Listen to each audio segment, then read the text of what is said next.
पूरे देश में बारिश ने तांडव मचा दिया। पहाड़ों से लेकर मैदान तक आफत की बारिश हो रही है। पहाड़ों पर तो और बुरा हाल है। कहीं सैलाब में लोगों के बहने की खबर है, तो कहीं घर के घर ताश के पत्तों की तरह बिखरते जा रहे हैं। और केरल के बाद अब हिमाचल के कई जिलों में बारिश से तबाही की तस्वीरें आई हैं। हिमाचल में 4 जगहों से बादल फटने की खबर मिली। साथ ही दोनों पहाड़ी राज्य यानी कि हिमाचल से लेकर उत्तराखंड में यही त्रासदी दिख रही है। केदारनाथ में भी बादल फटा, कई लोग फंसे हुए हैं, रेस्क्यू किया गया उनका। इसी तरह से उत्तराखंड के टिहरी में भी बाढ़ बारिश के बाद बर्बादी का मंजर नजर आया है। हिमाचल प्रदेश के रामपुर में किस तरह से लोगों का रेस्क्यू किया गया, इसकी तस्वीरें आप देख पा रहे हैं। इसी तरह से हिमाचल प्रदेश के ही कुल्लू में एक पूरा मकान जो है वो ताश के पत्तों की तरह ढहता चला गया। मंडी भी इस त्रासदी से अछूता नहीं रहा। हिमाचल प्रदेश के मंडी में भी भारी बारिश के बाद दरअसल कई लोगों की लापता होने की खबर है और पूरे हिमाचल में इस समय तमाम जिलों में अलर्ट जारी किया गया है। टीमों को रेस्क्यू के लिए लगातार लगाया गया। तो अब तक 3 लोगों के शव भी मिले हैं, जबकि 52 लोग लापता बताए जा रहे हैं। हिमाचल प्रदेश में एनडीआरएफ और एसडीआरएफ टीमें रेस्क्यू में जुटी हुई हैं। हिमाचल के मलाड़ा में पार्वती नदी में पानी बढ़ने के बाद पावर प्रोजेक्ट का डैम टूट गया। कुल्लू और मंडी में भी भारी तबाही दिखी है। हिमाचल से आई ये तस्वीरें जिसने लोगों को डरा दिया है, दहला दिया है। एक तस्वीर आई पंचवक्त्र मंदिर की। ये पिछले साल की तरह ही इस साल भी डूब चुका है। उत्तराखंड में भी बादल फटने, लैंडस्लाइड की तस्वीरें सामने आ रही हैं। उत्तराखंड में टिहरी गढ़वाल के घनसाली में बादल फटा, 2 लोगों की मौत हो गई, एक के घायल होने की खबर भी सामने आई है। और केदारनाथ में बादल फटने से तीर्थ यात्री जो हैं, जो चारधाम यात्रा पहुंच रहे हैं, उनके लिए 30 मीटर की सड़क मंदाकिनी नदी में जो थी वो समा गई। फिलहाल तीर्थ यात्रा को रोका गया है। चारधाम यात्रा के इस हिस्से में दरअसल लोगों को भी निकालने का प्रयास जारी है। 200 से ज्यादा लोग अभी भी यहां फंसे हुए हैं। हिमाचल के कुल्लू के मणिकर्ण साहिब, मंडी और शिमला में बादल फटने से तबाही का मंजर दिखा है। मंडी और कुल्लू की घटना में 3 लोगों की मौत भी हो गई। 40 लोग अभी भी लापता बताए जा रहे हैं। इनकी तलाश लगातार टीमें कर रही हैं। कई जगह घर और स्कूल के साथ साथ अस्पताल भी इस घटना में क्षतिग्रस्त हो गए हैं। मंडी में 35 लोगों को सुरक्षित बचाया गया है और इस घटना के बाद मंडी के पधर के सभी स्कूल और शिक्षण संस्थान आज बंद कर दिए गए थे। सभी जगह पर छुट्टी की घोषणा कर दी गई थी। वहीं शिमला के रामपुर के झाकड़ी में बादल फटने के बाद समेज खड्ड इलाके में बाढ़ आ गई, जिसमें 22 लोग लापता हो गए हैं। इसमें एक पावर प्रोजेक्ट के लोग भी शामिल हैं, कर्मचारी जो थे। और जानकारी के मुताबिक झाकड़ी के समेज खड्ड स्थित हाइड्रो प्रोजेक्ट के पास गुरुवार तड़के बादल फटा था। बादल फटने की वजह से कई जगह सड़कें सीधी बंद हो गई हैं और इसी वजह से रेस्क्यू ऑपरेशन में दिक्कत है, क्योंकि सड़कों का जो कनेक्शन था, कनेक्टिविटी थी, वो खत्म हो चुकी है। करीब 2 किलोमीटर का रास्ता पैदल चलकर घटनास्थल तक टीमें पहुंच रही हैं और राहत बचाव के सामान को पहुंचाया जा रहा है। सबसे बड़ा चैलेंज यही है कि सड़क नहीं है और ऐसे में लगभग 2 किलोमीटर तक पैदल चलकर टीमों को पहुंचना पड़ रहा है और उसी के साथ रेस्क्यू हो रहा है। मंडी के द्रंग इलाके में भी बादल फटा। सुबह से ही मंडी में मूसलाधार बारिश हो रही थी।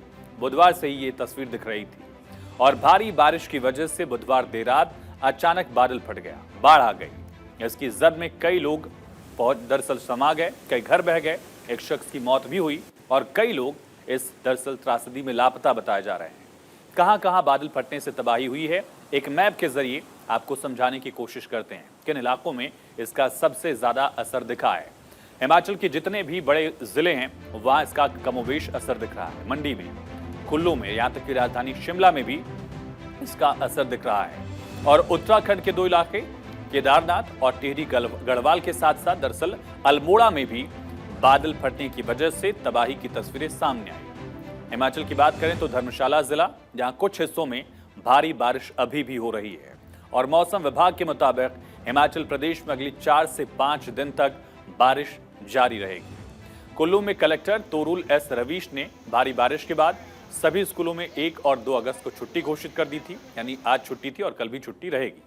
सीएम सुखविंदर सुक्खू ने शिमला के रामपुर में समेज खड्ड में खोज और बचाव अभियान का जायजा लेने के लिए अधिकारियों के साथ एक बैठक की मुख्यमंत्री सुक्खू ने। डिप्टी कमिश्नर अनुपम कश्यप ने बताया कि रामपुर में एनडीआरएफ, सीआईएसएफ और होमगार्ड्स की टीम मिलकर रेस्क्यू ऑपरेशन चला रही है। लापता 36 लोगों की लिस्ट तैयार की गई है। इन 36 लोगों को ढूंढने का प्रयास लगातार जारी है। टीमें लगातार लगी हुई हैं। हिमाचल प्रदेश में मुख्यमंत्री ने बैठक की, अधिकारियों से लगातार फीडबैक लिया जा रहा है, निर्देश दिया जा रहा है। एनडीआरएफ की टीम तैनात है, लोकल पुलिस लगातार मदद कर रही है, स्टेट डिजास्टर रिलीफ फोर्स मौजूद है, होमगार्ड्स की टीमों को भी तैनात किया गया है।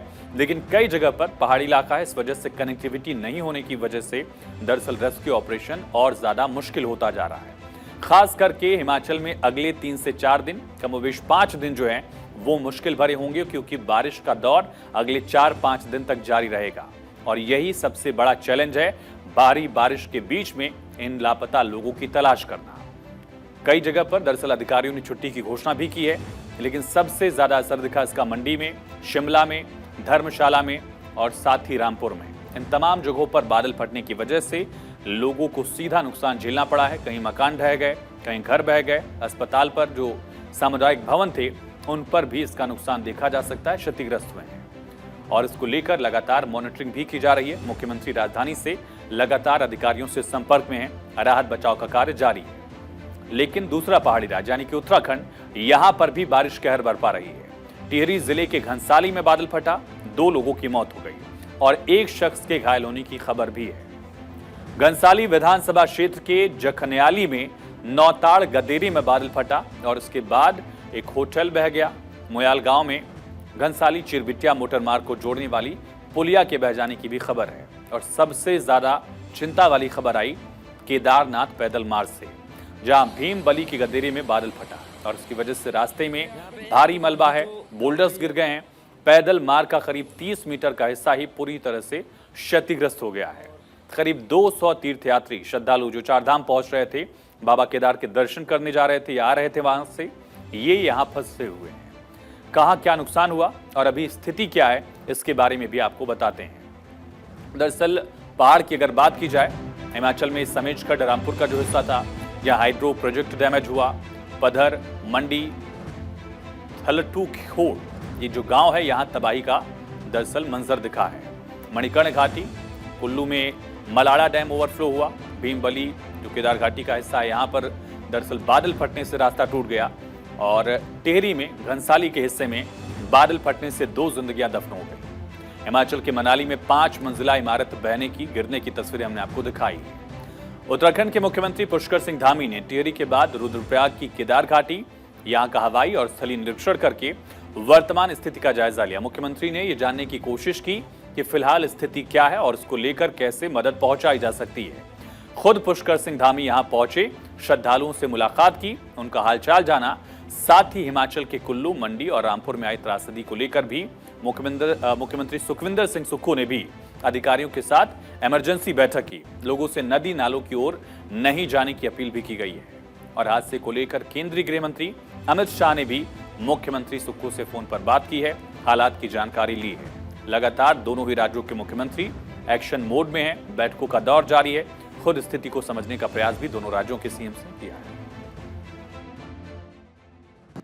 मौसम विभाग की जिस प्रकार की सूचना आ रही है, उसके अनुरूप आगे भी उसको प्रसारित किया जा रहा है, लोगों तक पहुंचाया जा रहा है, क्योंकि उनकी सुरक्षा भी हमारे लिए बहुत जरूरी है। और साथ साथ जो प्रदेश के अंदर ये आपदा और भारी मानसून की वृष्टि के कारण से जो नुकसान हो रहा है, या जहां पर भी ऐसे स्थान है, सुरक्षित स्थान है, उन सभी स्थानों पर कहा गया है कि सभी को सुरक्षित जगहों पर पहुंचाया जाए।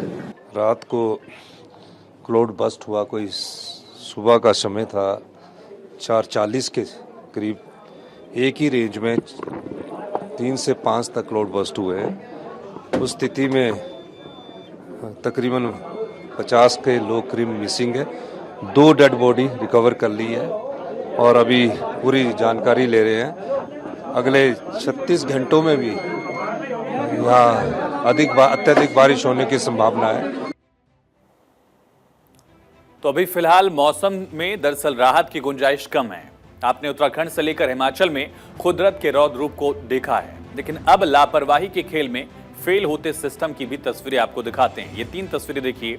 सबसे पहली तस्वीर है देश की राजधानी दिल्ली की, दूसरी तस्वीर है दिल्ली से ही सटे एनसीआर का हिस्सा हरियाणा का शहर गुरुग्राम की, और तीसरी शहर दरअसल जयपुर की तस्वीरें हैं। राजधानी जयपुर में भी 3 लोगों की मौत हो गई। यहाँ किस तरह से लोगों की जान गई, सिस्टम के फेल होने का खामियाजा लोगों को कैसे भुगतना पड़ा, ये आपको बताते हैं। सबसे पहले आपको राजधानी दिल्ली की खबर के बारे में बताते हैं। यहाँ 27 तारीख को दिल्ली के ओल्ड राजेंद्र नगर इलाके में राउ आईएएस कोचिंग सेंटर के बेसमेंट में पानी भर गया था, जिस वजह से 3 छात्रों की मौत हो गई थी। अभी मामला शांत भी नहीं हुआ, छात्र प्रदर्शन कर रहे हैं। इसी बीच पानी में डूबने से एक और शख्स की दरअसल जानकारी मिली है। घटना दिल्ली के गाजीपुर इलाके की है। हादसे में एक मां और उनके मासूम बेटी की मौत हो गई। दिल्ली में बीती रात भारी बारिश हुई, हर तरफ पानी भर गया, सिस्टम फेल हो गया। ये घटना भी ऐसी ही है। नाले के एक तरफ गाजियाबाद की खोड़ा कॉलोनी आती है और दूसरी तरफ है दिल्ली का गाजीपुर, यानी समझ लीजिए कि नाला ही एक तरह से बॉर्डर है, इस पार दिल्ली, इस पार गाजियाबाद। और बारिश के पानी से जल भरा होने की वजह से नाला दिख नहीं रहा था, बराबर हो चुका था। पानी इतना था कि नाले को देख पाना, समझ पाना दरअसल पॉसिबल नहीं था। महिला खोड़ा कॉलोनी इलाके में रहने वाली थी और घटना शाम 7:30 बजे की है। बुध बाजार लगा हुआ था। महिला जब अपने बेटे के साथ घर लौट रही थी तभी बेटा अचानक पानी में गिर गया। उसे बचाने के लिए खुद मां भी नाले में कूद गई। स्थानीय लोगों ने बताया कि नाला डीडीए का है, जो अभी रिपेयर भी किया जा रहा है। इसकी वजह से नाला खुला था और हादसा हो गया, दोनों की मौत हो गई। दिल्ली से ही सटा हरियाणा का गुरुग्राम, यहां बिजली विभाग की लापरवाही के चलते एक बड़ा हादसा हो गया। हादसे में 3 लोगों की करंट लगने से मौत हो गई। वैसे तो दरअसल गुरुग्राम को हाईटेक सिटी भी कहा जाता है। यहाँ पर गुरुग्राम में बीती रात से लेकर सुबह तक भारी बारिश हुई और इफ्को चौक मेट्रो के पास एक हादसा हो गया। इसी तरह से जयपुर यानी राजस्थान की राजधानी में भी बुधवार रात दिल्ली जैसा ही हादसा हुआ। तेज बारिश हुई, बेसमेंट में पानी भरा और डूबने से युवक समेत 3 की मौत हो गई। डूबने से पहले युवक ने पत्नी और माता पिता की जान बचाई। करीब 6 घंटे तक रेस्क्यू चला, लेकिन ऑपरेशन रेस्क्यू का खत्म हुआ गुरुवार दोपहर 12 बजे, जब तीनों के शवों को बाहर निकाला गया। घटना विश्वकर्मा इलाके के ध्वजनगर वार्ड नंबर 5 की है। यहाँ सड़क का निर्माण मकान से काफी ऊपर होने के कारण बेसमेंट में पानी भर गया था, लोगों की जान चली गई। तो बादल फटने की घटनाएं अक्सर तेज गरज के साथ बारिश के दौरान होती हैं, लेकिन इस तरह के सिस्टमेटिक फेल्योर की तस्वीरें जो हैं, मौत का आंकड़ा जो है, वो सिस्टम पर सवाल खड़े करता है। हालांकि बादल फटने क्यों हैं, इसका कारण क्या है, ये भी समझते हैं। जब नमी वाले बादल बड़ी मात्रा में एक जगह पर इकट्ठा हो जाते हैं और पानी की बूंदें एक साथ मिल जाती हैं, तो बूंदों का भार बहुत ज्यादा हो जाता है। इस वजह से बादल की डेंसिटी यानी कि घनत्व जो है वो बढ़ जाता है और तेज बारिश अचानक होने लगती है किसी एक खास एरिया में। ऐसा तब होता है जब गर्म हवा की धाराएं बारिश की बूंदों के साथ मिलकर सामान्य बहाव को बाधित कर देती है। इससे पानी जमा हो जाता है और बादल फट जाता है। कुछ ही सेकंड में 2 सेंटीमीटर से ज्यादा बारिश हो सकती है। आमतौर पर पहाड़ों पर 15 किलोमीटर की ऊंचाई पर बादल फटते हैं। अब आपको ग्राफिक्स के ही जरिए ये समझाते हैं कि आखिर ये घटनाएं पहाड़ी क्षेत्रों में बढ़ क्यों रही हैं। हिमाचल से लेकर उत्तराखंड, दोनों पहाड़ी राज्य हमारे इस समय बादल फटने की घटनाओं को क्यों ज्यादा दिख रहे हैं। दरअसल हिमाचल और उत्तराखंड में सबसे ज्यादा घटना जलवायु परिवर्तन की वजह से है। इस वजह से इसमें इजाफा हो रहा है, बढ़ोतरी हो रही है। जंगलों की आग की तस्वीरें आपने देखी होंगी। पेड़ों की कटाई इसके मामले में एक बड़ी वजह साबित हो रही है और बड़ी संख्या में इन दोनों राज्यों में पर्यटकों का पहुंचना भी इसका एक प्रमुख कारण माना जा रहा है। यानी कि जो इकोलॉजिकल बैलेंस है वो यहाँ पर नहीं दिख रहा है। एक तरफ पेड़ों में आग लगने की घटनाएं, इससे पेड़ कम हो रहे हैं, पेड़ों को काटा भी जा रहा है, और दूसरी तरफ इन दोनों राज्यों में सैलानियों की बढ़ती संख्या भी यहाँ के वातावरण पर असर डाल रही है। अब आप ये समझिए कि बादल का फटना कितना खतरनाक हो सकता है। क्यों ये दरअसल ऐसे जानमाल के नुकसान की तस्वीरें लेकर आता है। दरअसल पहाड़ों पर ढलान की वजह से पानी रुकता नहीं है। पहाड़ पर बारिश हुई, नीचे तक पानी पहुंचेगा ही पहुंचेगा, अपना रास्ता पानी बना लेगा और अचानक जलस्तर बढ़ने से बाढ़ के हालात हो जाते हैं। नदियां आमतौर पर पहाड़ों पर दरअसल कम एरिया में बहती हैं। नदियों की चौड़ाई कम होती है, उस वजह से बहाव तेज होता है। तेजी से बहाव की वजह से इलाके में तबाही का मंजर नजर आता है। कमोबेश जब भी आप इस तरह की तस्वीरें देखेंगे, चाहे वो वायनाड की बात हो, केदारनाथ की बात हो या हिमाचल से लेकर उत्तराखंड, इसी तरह के मामले सामने आते हैं।